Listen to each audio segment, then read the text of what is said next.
Algunas escenas de este programa han sido recreadas.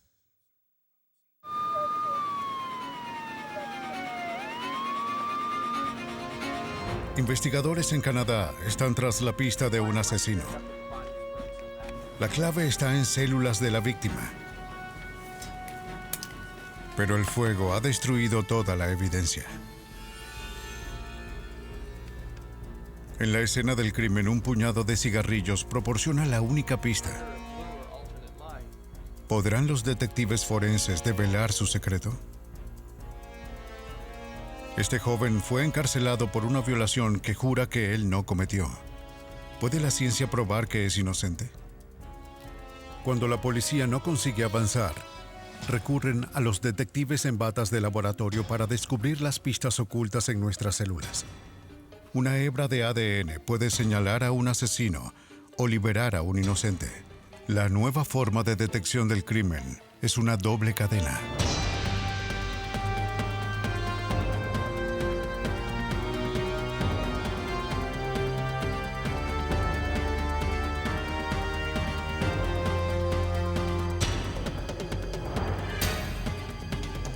Los nuevos detectives. Casos estudiados por la ciencia forense. Doble cadena. En julio de 1991, un conserje en Vancouver, Columbia Británica, recorría su trayecto de rutina al contenedor de basura, pero lo que encontró estaba lejos de ser rutinario. Dentro yacía un cuerpo quemado completamente, que no estaba seguro de que fuera humano. Corrió a llamar a la policía. División contra Homicidios. Al otro lado de la ciudad, los detectives Al Catley y Rick Rock respondieron a la llamada. Los investigadores de homicidios habían realizado este ejercicio antes. Lo que puede parecer un cuerpo humano a veces resulta ser una broma elaborada, un maniquí desechado o algún otro caso de identidad equivocada. Ellos esperan que solo sea eso. Aún así, deben revisarlo. Cuando nos acercamos para echar un vistazo dentro del contenedor de basura, solo se veía el contorno de un cuerpo humano. Y de hecho, el fuego destruyó tanto el cuerpo que era cuestionable si era humano. Hemos tenido algunos casos de cadáveres de osos que fueron destruidos después de la caza ilegal o algo así, y no descartamos la posibilidad. La cosa es que él lo asesinó. Los oficiales se acercaron al contenedor de basura con cuidado, tomando nota de los detalles que podrían ser importantes más adelante. El contenedor estaba fresco al tacto cuando llegaron. El fuego se había extinguido hace horas. Una mancha se extendió desde la esquina hasta el pavimento. Quien haya provocado el incendio usó suficiente líquido inflamable para destruir el contenido. Una inspección detallada de los contenidos confirmó que esto no era una falsa alarma. Allí, en medio de las cenizas de cajas de computadoras, pisos de madera y papel de desecho, yace lo que una vez fue un ser humano. Después de que los detectives tomaron sus notas, comenzó la delicada remoción del cuerpo frágil. Fue colocado suavemente en una bolsa para cadáveres, para no dañarlo más. Luego es llevado a la morgue, donde un patólogo lo examinará en busca de pistas sobre su identidad. Cualquier otra cosa que sobrevivió al incendio también fue recolectada y sellada. Tras examinar la escena, los detectives se dieron cuenta de que el asesino seleccionó su sitio con cuidado. Un parque industrial cerrado, durante el fin de semana, rodeado de arbustos y árboles. De hecho, establecimos que la gente conducía por aquí aproximadamente a la misma hora en la que ocurrió el homicidio o el incendio, y nadie vio nada. Fácilmente tú habrías podido conducir hasta aquí y no percatarte del incendio. Los homicidios a menudo se resuelven en las primeras 24 horas, cuando los investigadores siguen pistas importantes, pero en este caso el fuego se había extinguido, el rastro se había enfriado. Si el asesinato hubiese ocurrido solo 5 años antes, Crook y Catley habrían confiado únicamente en sus corazonadas y su talento para dilucidar el caso hasta que tuvieran las respuestas. Pero en 1991, cuando esta víctima murió, Crook y Catley sabían que tenían un aliado en el laboratorio. Se ha agregado una herramienta nueva y poderosa a la resolución de crímenes, la elaboración de perfiles de ADN. Los investigadores ya no necesitan un fragmento de evidencia para resolver un caso. Solo necesitan una sola célula.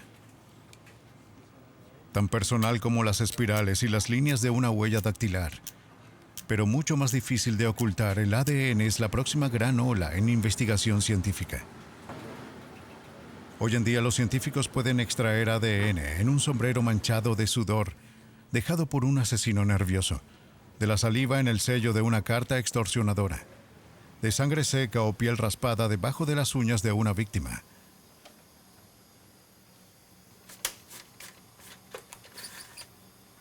La evidencia microscópica siempre ha sido dejada por los criminales. Solo con la llegada de los perfiles de ADN se ha vuelto incriminatoria. El ADN o el ácido desoxirribonucleico contiene todos los detalles que te hacen humano.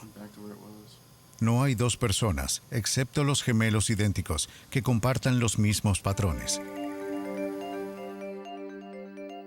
El ADN es lo suficientemente pequeño como para caber dentro del núcleo de cada célula.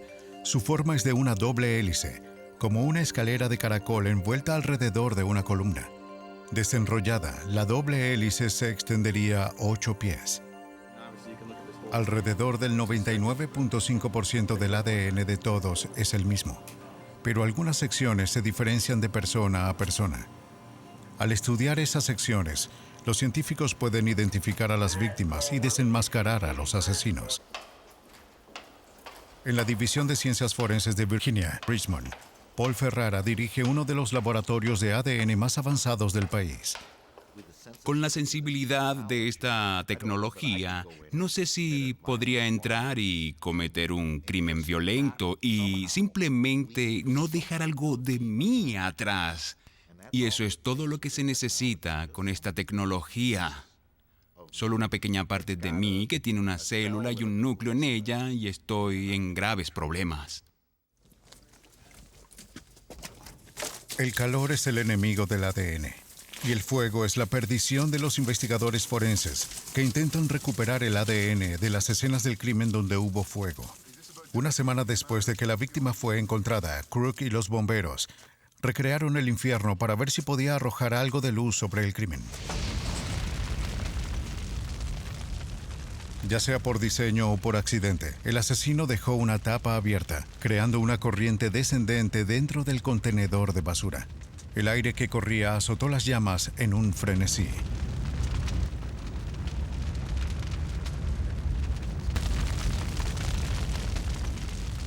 Los árboles que lo rodean esconden el poco humo que produce el fuego.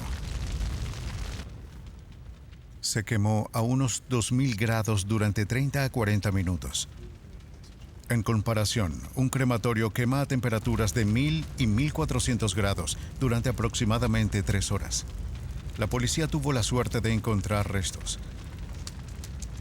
Ahora tenían que averiguar quién fue asesinado aquí. Todo lo que el patólogo pudo decirles fue que la víctima era una mujer blanca. Con los métodos tradicionales paralizados, los detectives se centraban en las radiografías. Ellos mostraron que la víctima recibió un disparo en la cabeza, pero también revelaron una característica que los detectives esperaban que la identificara. David Sweet, un odontólogo forense o investigador dental, trabajó en el caso. Los dientes son la sustancia más dura del cuerpo humano y la más difícil de destruir. Cuando los cuerpos no se pueden identificar fácilmente, los odontólogos estudian a los dientes para que les cuente sobre las víctimas. Su desgaste y condición pueden relatar la historia de la vida de una persona, si era diestra o zurda, bebía agua con fluoruro cuando era niña o llevaba aparatos ortopédicos. Al estudiar los dientes de la víctima, el Dr. Sweet determinó que tenía más de 20 años y una característica extraordinaria. La otra cosa de la que nos percatamos cuando examinamos los dientes fue que había un diente extra justo en el centro de la mandíbula superior entre los incisivos centrales superiores. Y eso se mostró muy bien en las radiografías tomadas después de que la víctima murió. Crook realizó una búsqueda por computadora para comparar sus hallazgos con los registros dentales de personas desaparecidas. Ninguno coincidió. A pesar de sus grandes esfuerzos, Crook quedó bloqueado. Todavía tenía una víctima sin un nombre y un asesinato sin un sospechoso. Mientras tanto, en algún lugar, un asesino está libre, confiando en que nada podrá relacionarlo con su crimen. Lo que él no sabía era que una pequeña pieza de evidencia podría proveer la prueba faltante.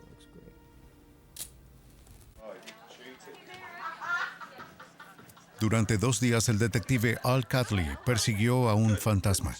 ¿Quién era la mujer en el basurero? ¿Qué horrible cadena de eventos llevaron a su asesinato? Seguramente ahora alguien, una amiga, un amante, un compañero de trabajo, la estaba extrañando. Catley pidió a su personal informes de personas desaparecidas. Un reporte llamó la atención: Lynn Breeden, de 30 años. La denuncia fue presentada por su compañero de cuarto. Este la había dejado en casa de un amigo. Su amigo dijo que la vio salir de un club nocturno alrededor de las 3 de la madrugada, la noche anterior de que la víctima fuera quemada. Ella se fue con un hombre desconocido. 3 días después, una mujer haciéndose pasar como Lynn Breeden intentó vaciar su cuenta bancaria. La mujer presentó un comprobante de retiro con el número de cuenta de Breeden. Hola, quisiera hacer un retiro. La cajera sabía que ella no era quien decía ser. Cuando le preguntó a la impostora, la mujer se puso nerviosa. Cuando la cajera trató de detener a la mujer, ella salió corriendo. No, tengo que irme. No, debo irme, sí.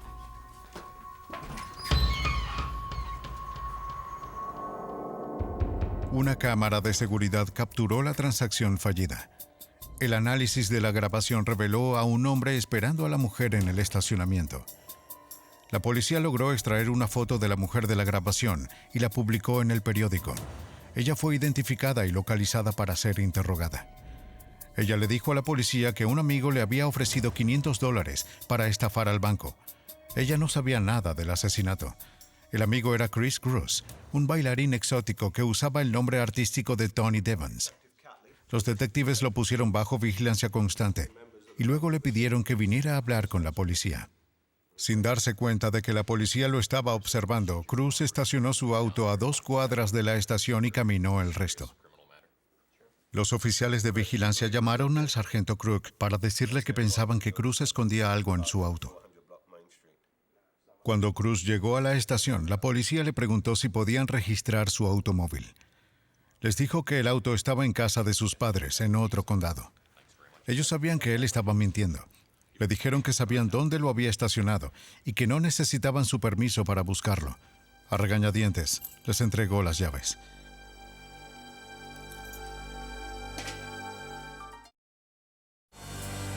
Los investigadores forenses tomaron imágenes del auto desde todos los ángulos, registrando cuidadosamente lo que vieron antes de tocarlo. Se acercaron para juntar más pruebas, recolectando y fotografiando prácticamente todo. Era demasiado pronto para decir lo que podría ser importante más tarde. Los hombres trabajaban en equipos. Algunos oficiales inspeccionaban la evidencia, mientras que otros marcaban dónde se encontró. Los investigadores encontraron manchas de sangre en los lados y en la parte trasera del auto. Marcaron cuidadosamente las posiciones. Más tarde se analizaría la forma de las manchas para determinar de qué dirección proviene la sangre y su punto de origen. Estos detalles son cruciales para reconstruir el crimen. Las muestras de sangre también se pueden recoger para análisis de ADN.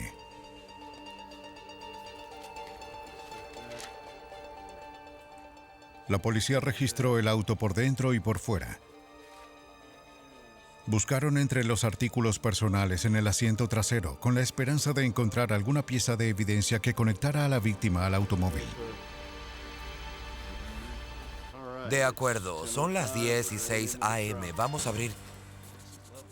A continuación abrieron el maletero. Vaya, mira lo que tenemos aquí. En el interior encontraron una lata de gasolina y otros objetos manchados de sangre. Debajo de algo de ropa hallaron la pieza clave de evidencia. Un rifle calibre .22. Los detectives ahora estaban casi seguros de que Cruz mató a Lynn Breeden, pero no tenían forma de conectar al sospechoso con la víctima. Cruz negó conocerla. Les dijo a sus amigos que compró su identificación en el mercado negro, y la policía no pudo probar que la sangre en el auto era de ella. Necesitaban comparar el ADN de la sangre del automóvil con el ADN de la víctima. Pero ¿dónde podrían encontrar el ADN de la víctima? Consultaron a David Sweet en busca de ayuda. Sugirió buscarlo en las muelas de juicio impactadas. Nadie lo había intentado antes, pero era su última esperanza. Sabemos teóricamente que todavía hay células incrustadas en los tejidos minerales de los dientes y deberíamos poder abrir esos dientes, extraer los materiales celulares y extraer el ADN para luego procesarlo en un análisis forense de ADN. Un diente es un revestimiento de armadura que rodea un núcleo de tejido vivo. Sweet esperaba que el tejido dentro de las muelas del juicio impactadas estuviera protegido del fuego por los gruesos huesos de la mandíbula que los rodean. Cortó la primera muela del juicio de la corona a la raíz, pero no encontró ningún tejido en el interior. Su segundo intento fue más exitoso. Encontró tejido, pero no sabía si el ADN fue destruido por el fuego. Lo envió al laboratorio para ser analizado. Todo lo que podía hacer era esperar.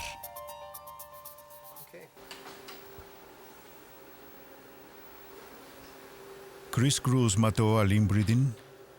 La respuesta estaba en un laboratorio forense en Vancouver, donde se envió el tejido de la víctima para su análisis. Finalmente, el Dr. Sweet recibió los resultados. El ADN sobrevivió al fuego. Lo que es más, análisis posteriores comprobaron que el ADN de la víctima coincidía con el ADN de la sangre en el auto de Cruz. El laboratorio calculó las probabilidades de que no fuera la sangre de la víctima en una de cada 540 millones. El Dr. Sweet demostró que Lynn Breeden estaba en el auto la noche que murió. Ante la abrumadora evidencia, Chris Cruz confesó el asesinato. Sobre la base de entrevistas, los detectives armaron un posible escenario de esa noche fatal. Breeden una vez pidió prestado una gran cantidad de dinero a Cruz. Ahora, él quería cobrar. Breeden se negó a pagarle. Cruz perdió los estribos.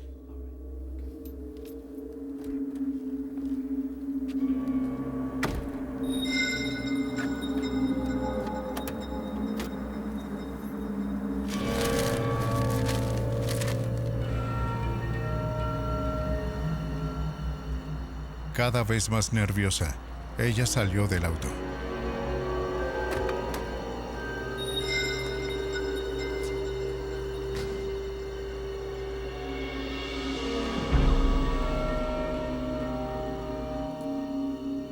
Cruz la golpeó, metió su cuerpo en el maletero y condujo hasta el contenedor de basura.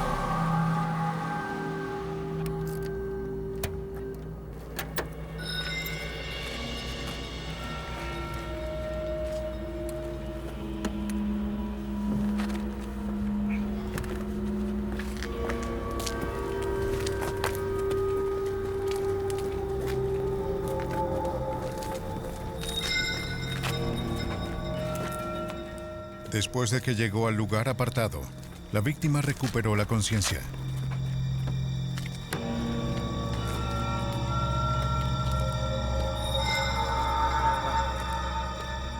Chris Cruz le disparó.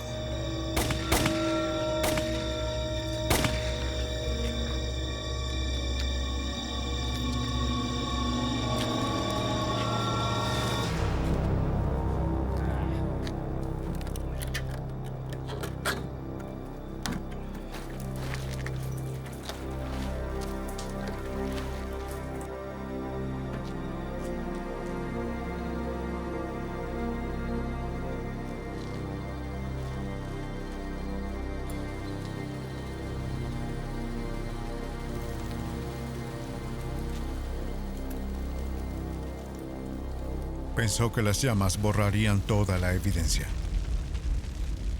¿Cómo podía saber que la acusación de asesinato vendría de la boca de su víctima? Declarado culpable de asesinato en segundo grado, Chris Cruz recibió una sentencia de cadena perpetua.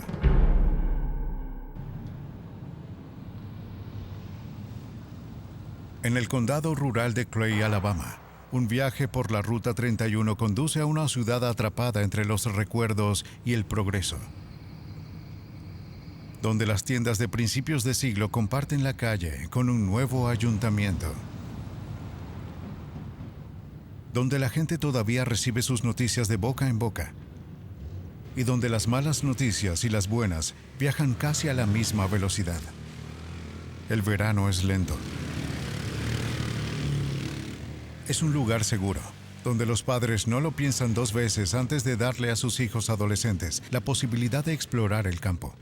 Un lugar donde la violencia es un extraño no deseado.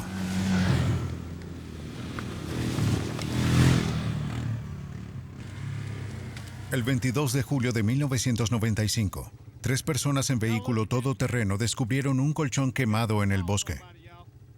Y debajo de él, lo que parecía ser huesos ennegrecidos. Llamaron al sheriff Ralph Tolan, quien respondió a la llamada. ¿Creen que encontraron un cuerpo? ¿A 3 millas? Está bien, vamos en camino.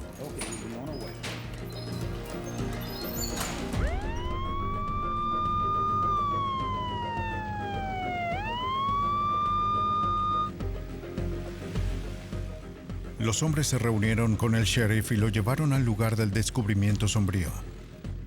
Parecía un asesinato. Tolan comenzó a asegurar la escena del crimen, pero sabía que no podía hacerlo solo. Necesitaba estar seguro de que ninguna evidencia estaba en peligro. Al llegar al lugar había mucha gente, por lo que temí que la escena del crimen estuviera contaminada. Comenzamos a dispersar a la gente y a armar un perímetro y a solicitar ayuda. Quería que los forenses y los criminalistas vinieran y nos ayudaran a recolectar evidencia. Ciencias forenses. El hombre que buscaba era Angelo de la Mana, científico del Departamento de Ciencias Forenses de Alabama. De la Mana nunca sabe lo que encontrará cuando contesta una llamada. Cada vez que llegas a una escena del crimen, esperas que se haya asegurado y acordonado justo después del descubrimiento del cuerpo. No quieres que nadie extraño al personal que trabaja en la escena del crimen esté allí. No quieres que nadie arruine la evidencia y que ésta se mantenga de manera segura para que cuando usted como científico llegue allí para recuperarla, tomarla y traerla de vuelta al laboratorio, pueda realizar las pruebas necesarias y así averiguar quién cometió el crimen. De la Mana marcó la posición del cuerpo, la condición del colchón y el área circundante antes de ir a trabajar y recoger todo lo que pudo. De la Mana colocó banderas para marcar la posición de la poca evidencia que encontró.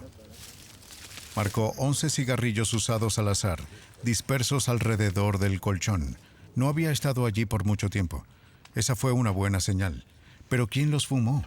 ¿El asesino? ¿La víctima? Sentí que iba a ser muy difícil no solo identificar a esa persona, sino también generar algún tipo de evidencia. Sentí en la escena del crimen que allí las colillas de cigarrillos presentes iban a ser pruebas muy sólidas porque no parecían desgastadas, estaban sentados sobre un cojín de hierba. Sentí que no habían estado allí por mucho tiempo. Cuando De la Mana evaluó la situación, sus técnicos registraron la evidencia.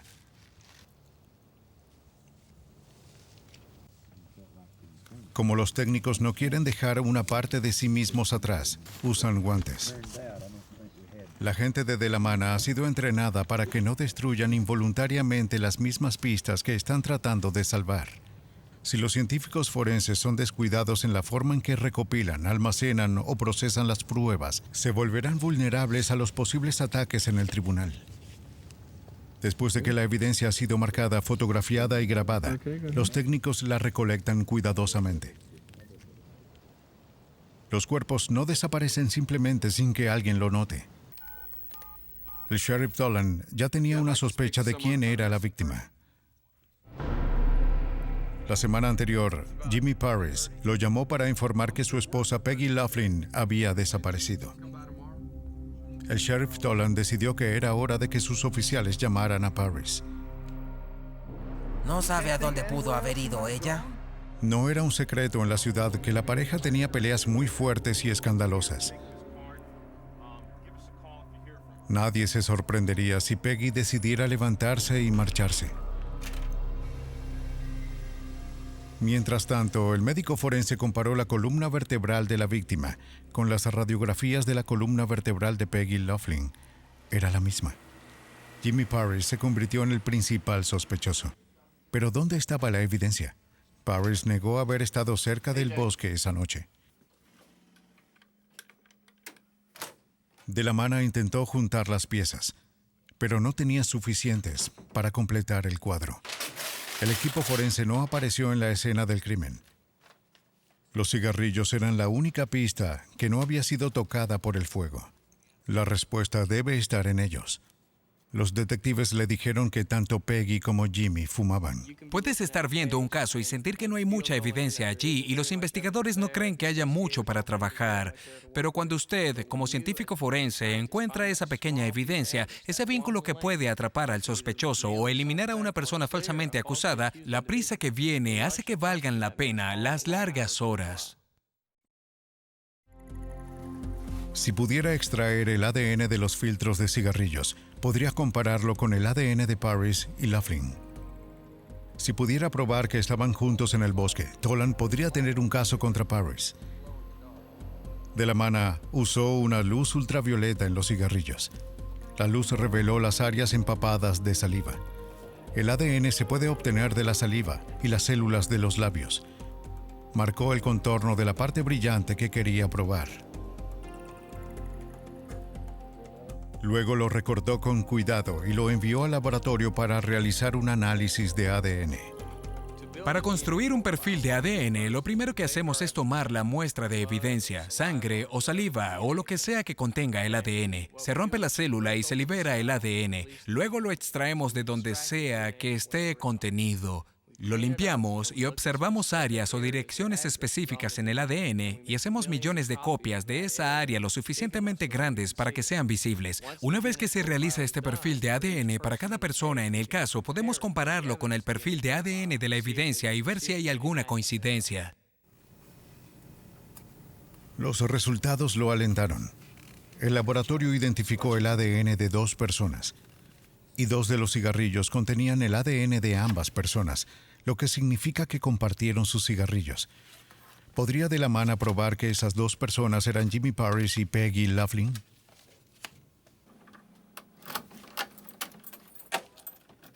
Probar el ADN de Parris era simple.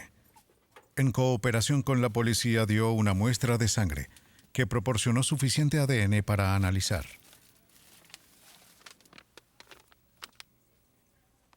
Pero obtener el ADN de Laughlin resultó ser mucho más difícil. De la mano tuvo que intentar extraerlo de sus restos. Sintió que el mejor lugar para buscar el ADN estaba en la médula del fémur o hueso del muslo. El hueso más grande del cuerpo. Es el que tiene más probabilidades de haber protegido el ADN del fuego. La médula ósea es rica en ADN. Para exponer tantas células como sea posible, de la mano lo convirtió en un polvo. Le dio el polvo a otro científico para la extracción del ADN. El científico coloca el polvo en un baño químico que rompe los núcleos de las células y libera el ADN.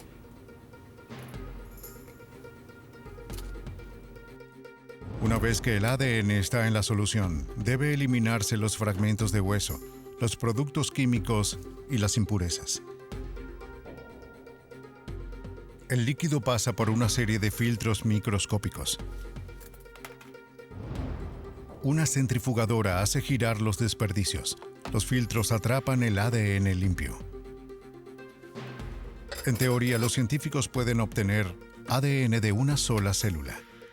Pero para crear un perfil generalmente necesitan miles, aunque ese número está disminuyendo.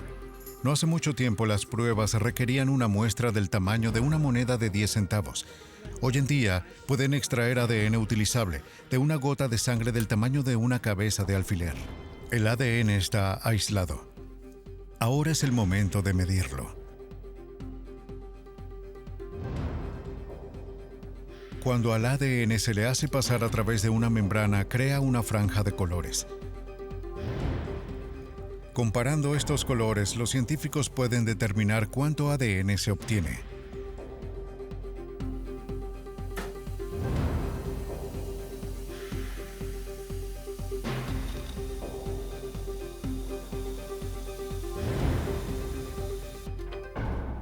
De la mano examina los resultados, que aparecen como pequeñas bandas oscuras en una película. El ADN se mide en cantidades minúsculas llamadas nanogramos o billonésimas de gramo. Los resultados de la prueba le dicen a De la Mano si tiene suficiente ADN para trabajar. Desafortunadamente, solo hay alrededor de 3 nanogramos de ADN en la muestra. Eso es punto, luego 9 ceros y 3 gramos de ADN en esa muestra. De la Mano no tenía suficiente ADN utilizable para las pruebas, pero tenía un as bajo la manga. Un proceso científico tan revolucionario que su inventor Carey B. Mullis ganó el premio Nobel.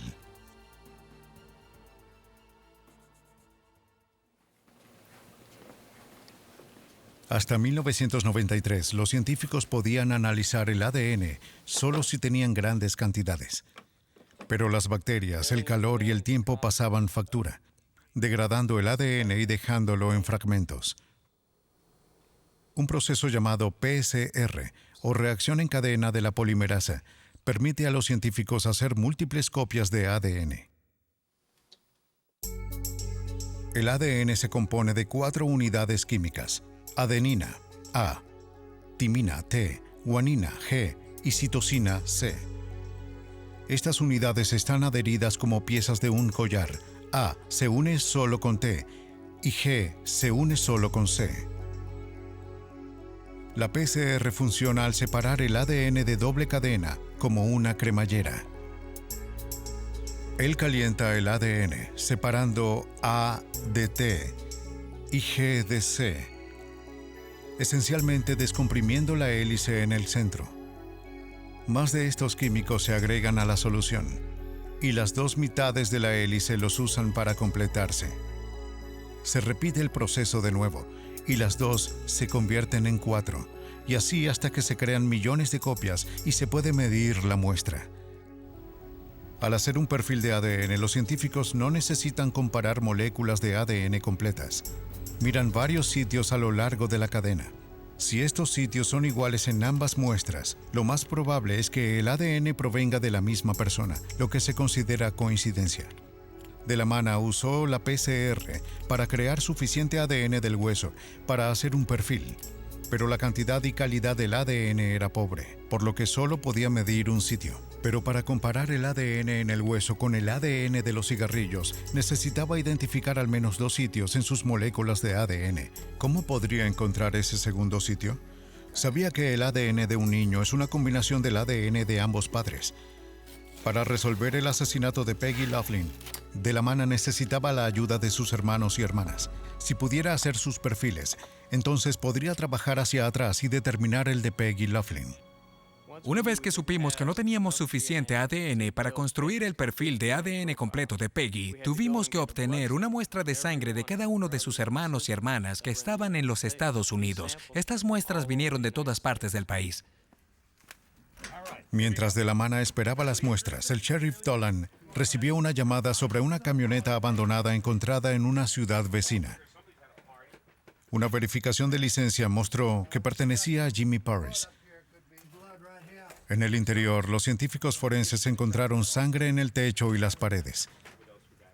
Parte de la alfombra había sido arrancada. Te digo que está arriba de tu cabeza, sí, exactamente encima de tu cabeza. Tienes 3. Oh, sí, ya veo. Sobre la base de esta evidencia obtuvieron una orden de registro para la casa de Parris. Hola, Jimmy. Hola. Tengo una orden de arresto. Vamos, adelante.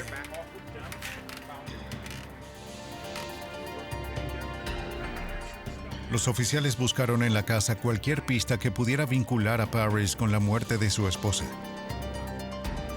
pero no encontraron nada.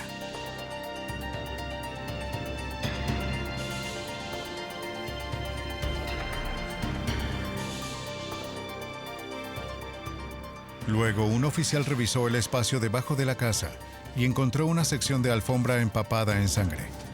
Coincidió con la pieza faltante de la camioneta de Parrish como un rompecabezas. La posesión de la alfombra vinculó a Parrish con la camioneta ensangrentada.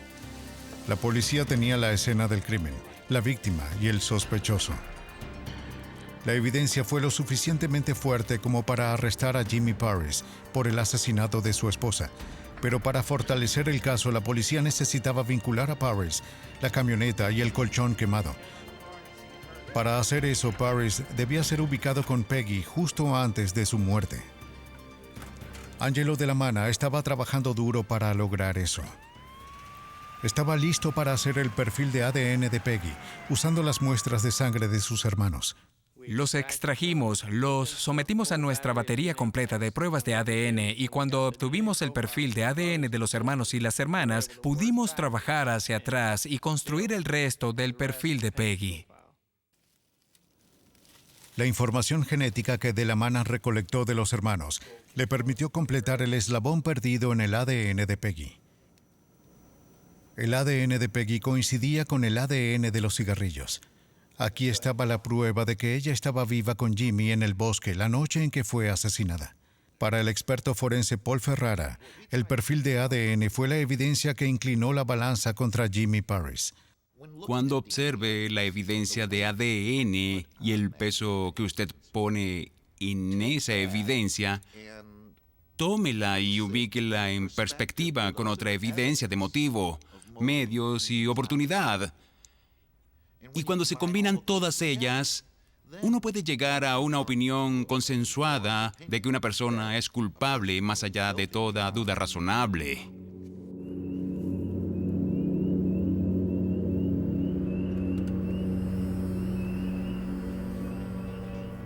Parrish tenía el motivo, los medios y la oportunidad de matar a Peggy Laughlin. Era un hombre celoso y había empezado a sospechar que Peggy era infiel. Esa noche la invitó a ir al bosque. Trajo un colchón, lo colocó en el suelo y lo cubrió con una manta.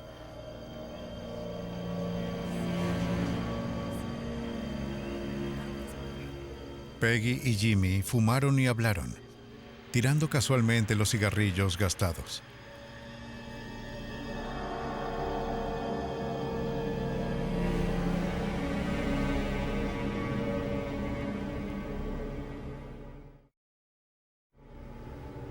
Allí, en la saliva y las células de los labios, se encuentra el código de identidad del asesino, a la espera de revelar su secreto. Luego, algo sucedió que provocó rabia en Jimmy, llevándolo al homicidio. Oye, ¿a dónde vas? El bebé está llorando. El bebé está durmiendo, nena. No, mejor voy a ver cómo está.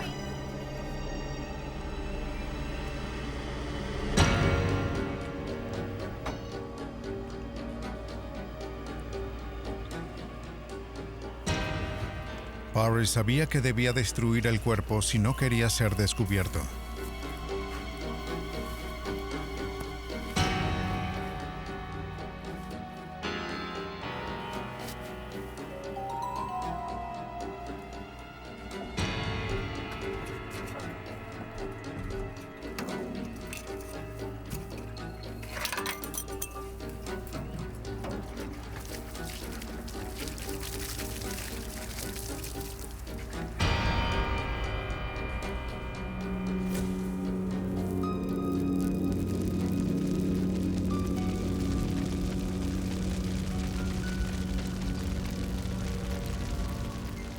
Probablemente él pensó que si la policía no encontraba el cuerpo, nadie podía conectarlo con el crimen. Él era incapaz de darse cuenta que la evidencia que ya había dejado era suficiente para condenarlo. El análisis de ADN fue crucial en el sentido de que ubicó al sospechoso y a la víctima en la escena, y en ese caso, tener esas pequeñas pruebas nos permite encarcelar a un hombre culpable y permitir que la familia ponga fin a un terrible incidente. En Alabama y Vancouver, los científicos lucharon por encontrar pruebas de ADN para vincular a un asesino con su víctima. Pero el poder del ADN no está en solo su capacidad de poner a las personas tras las rejas. También tiene la clave para liberarlos.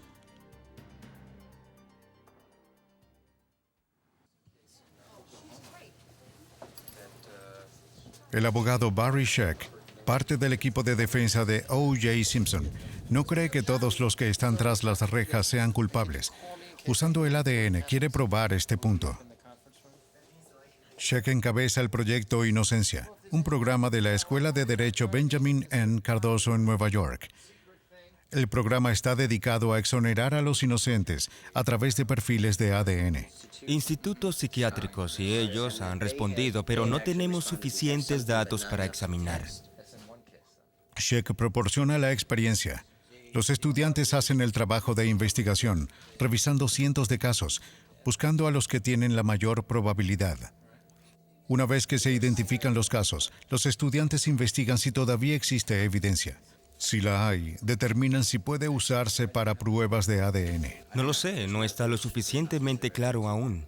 Nos quedó claro que el ADN tenía el poder de reabrir los casos antiguos, reexaminarlos y exonerar a las personas que habían sido condenadas hace muchos años, personas que en realidad podrían ser inocentes. Proyecto Inocencia ayudó a exonerar a 30 de las 40 personas liberadas a través del ADN desde que comenzó el proyecto en 1992. Hoy, las sorprendentes estadísticas del FBI muestran que entre un cuarto y un tercio de todas las pruebas de ADN en su laboratorio descarta a un sospechoso. Nadie sabe cuántas personas inocentes permanecen en prisión en los Estados Unidos, pero el Proyecto Inocencia está haciendo todo lo posible por encontrarlos. Ahora, tenemos todos estos casos de personas que han sido condenadas, que pueden presentarse y decir, miren, yo no cometí este crimen. Había pruebas serológicas y evidencia de cabello contra mí, por ejemplo. Por favor, pruebe los elementos en mi caso que demuestren que soy inocente. Y esto está sucediendo caso tras caso tras caso. Louise Hochberg es la directora ejecutiva del Proyecto Inocencia. En 1993, un convicto llamado Troy Webb solicitó ayuda a sus colegas. Confiaba en el ADN para demostrar que era inocente en un caso de violación. Troy Webb nos escribió por primera vez en 1993 y entiendo por Troy que la forma en que llegó a nosotros fue a través de su compañero de celda que aparentemente también era cliente del Proyecto Inocencia. Webb fue arrestado en 1988 después de que una víctima de violación lo señaló en una selección de fotos. La identificación de testigos oculares ha dado lugar a la mayoría de las condenas en las que los acusados fueron posteriormente inocentes a través de los perfiles de ADN. Hochberg creía en la inocencia de Webb, pero pasarían 3 años antes de que ella y sus alumnos lo devolvieran a su familia en Virginia Beach, Virginia. El criterio principal para nosotros es, en primer lugar, esta persona puede hacer una aclamación creíble de inocencia. Número 2, y lo más importante, hay evidencias biológicas en el caso que podamos probar y que combinadas con otros factores serían determinantes y demostrarían que la persona no cometió el delito del que fue acusado. El Proyecto Inocencia tenía evidencia en el caso enviado al laboratorio forense de Paul Ferrara en Richmond. Allí los científicos compararon el ADN de las pruebas dejadas en la escena de la violación con el ADN de una muestra de sangre de Troy Webb. El nivel de la tecnología, incluso hace 10 años, era tal que no podíamos descartar a Troy Webb, por ejemplo, como posible contribuyente del material genético. Pero de la misma manera no hubiéramos podido descartar tampoco a un gran porcentaje de la población. Antes de que pudieran comenzar el proceso de análisis, el laboratorio tuvo que recuperar material genético de la evidencia almacenada 7 años antes. Una vez que fue identificado, tuvieron que ver si contenía ADN viable.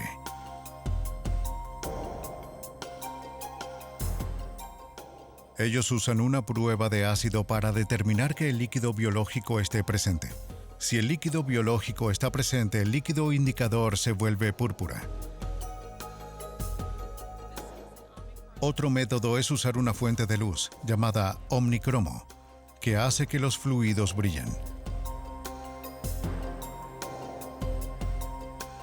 Si el científico está buscando sangre para analizar el ADN, usará un químico llamado luminol para encontrarlo. El luminol puede detectar el menor rastro de sangre, por lo que lo hace especialmente útil en casos en que la sangre pudo haber sido lavada por la lluvia o cuando un asesino ha intentado eliminarla. En el caso de Troy Webb, los investigadores analizaron la evidencia de la ropa de la víctima. La muestra contendría el ADN del perpetrador. Lo compararán con el ADN de Troy. La comparación del ADN se refiere a comparar las longitudes de las cadenas del código genético en puntos específicos de la doble cadena. Los científicos colocan las secciones de ADN que desean comparar en un gel. El ADN tiene una carga negativa, por lo que los científicos pueden usar una carga positiva para tirar a través del gel. Las piezas más largas viajan más lentamente que las piezas más cortas. Así que dos piezas de la misma longitud se moverían a la misma distancia. Si el ADN de la evidencia y el sospechoso se mueven a la misma distancia a través del gel, los científicos saben que tienen la misma longitud y tienen una coincidencia. Si los segmentos no se mueven a la misma distancia, no podrían pertenecer a la misma persona. Las longitudes de los segmentos se pueden ver y medir bajo luces que hacen que el ADN tenga fluorescencia. Estas son las impresiones de los perfiles de ADN en el caso de Troy Webb. Se desvanecen con el tiempo, por lo que los científicos toman fotografías para un registro permanente. Los científicos necesitaban comparar solo un sitio en la cadena de ADN de Troy Webb con el ADN de la evidencia. Si no coincide, no podría haber cometido el crimen.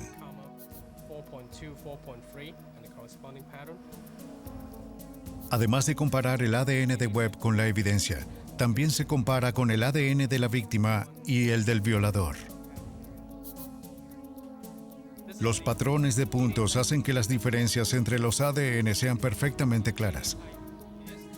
Ninguno de los ADN coincide con el ADN de la evidencia.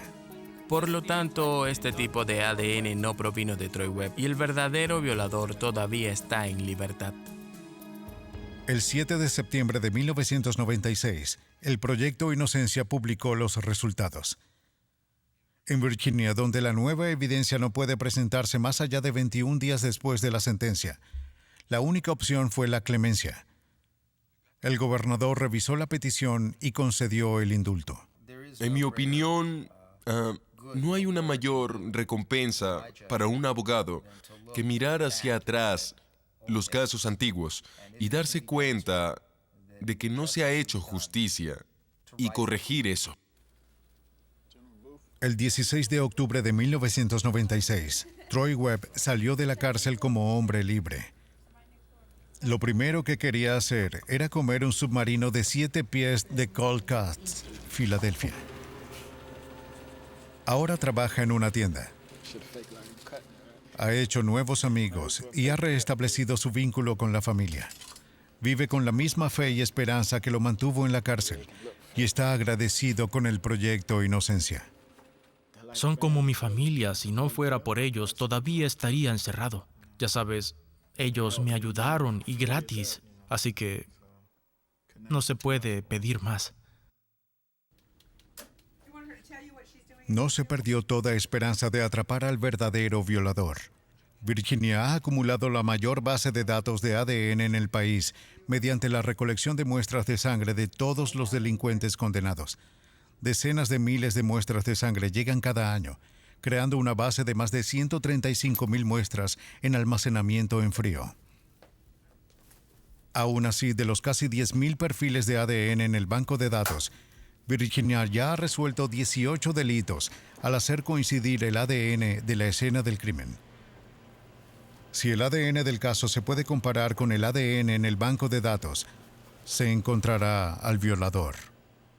Nuestra base de datos de ADN fue una de las primeras en ser creadas. Tuvimos un éxito en 1993, 0 en 1994, 5 en 1995, 12 solo en 1996, y la base de datos en 1996 tenía menos de 9,000 perfiles de los 130,000. Cuando lleguemos al punto donde tengamos todos los perfiles ingresados, ese número se disparará drásticamente, hasta el punto de que sean comunes. Si eres inocente de un crimen, la tecnología del ADN es tu mejor amigo y mejor aliado. Si eres culpable, es tu peor enemigo. Los perfiles de ADN tienen un tremendo potencial para una tecnología aún en pañales. En sus primeros 10 años, la diminuta doble cadena se ha convertido rápidamente en uno de los aliados más grandes de los nuevos detectives, llevando a los criminales a la justicia y dando justicia a los inocentes.